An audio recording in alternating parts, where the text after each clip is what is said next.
Alright guys, so we have a big update here. This is actually pretty huge, and I'm going to go over it with my opinion because I know a lot of stuff. Alright, so let's see here.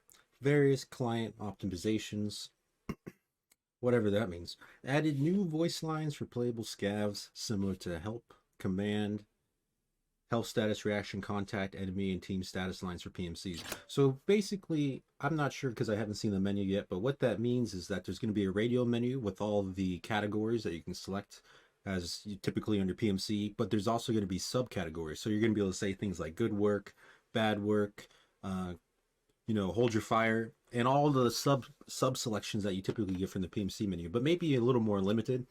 We'll have to see. I'll have to use one of my one scav raids per 2 hours to check out the menu. VoIP is now enabled by default for all new players. That's good. There's a lot of times that I've been trying to get little Timmies to surrender, and I'm pretty sure they couldn't hear me because they kept fighting. List of fixes. Fix some cases of grass glowing under rain. Cool. Quick pressing the sprint key will no longer increase players' walking speed. That's annoying because that's typically what I do, and I'm going to have to get used to not doing that. But one more thing about the voice lines for scavs, that's going to add a lot of depth to the scav gameplay because now you can use voice lines in combat to bait people or to cover sounds or etc. etc.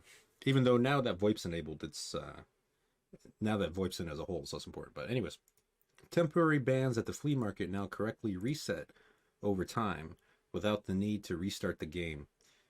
That's very good. That means that when you tried to remove your offering off the flea market, oftentimes it would get stuck and you wouldn't have it for sale anymore, but you also want to get the item slot back for a listing, and you'd have to reset your game to fix that. So that's gone now, hopefully.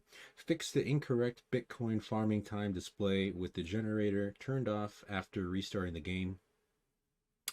Some people watch the Bitcoin farm too closely. Fixed several issues leading to bots getting stuck. That's good. The only times I've noticed bots getting stuck is when they spawn on top of each other and one is holding position and one's trying to leave. So we'll see. Fixed incorrect ergonomics indication of the M1A rifle while in the inspect menu. Some people look at their rifles too much. Fixed the supply crate flare sound issue with disabled sounds. How do you hear something when your sound's not on? Fixed an issue with raiders not spawning after activating specific extracts on reserve for the third time. Hopefully they spawn this time. Since the fix, I've got them once, haven't played much reserve, but we'll see. So yeah, that's the update. I think it'll be good. They're obviously putting in a lot of work to fixing a lot of things. The flashlight fix was huge. Hopefully next they'll get on to sound and IR flashlights and lasers being actually effective at night. But this is really cool. By the end of this year, I think we'll be in a different place with Tarkov. Stability and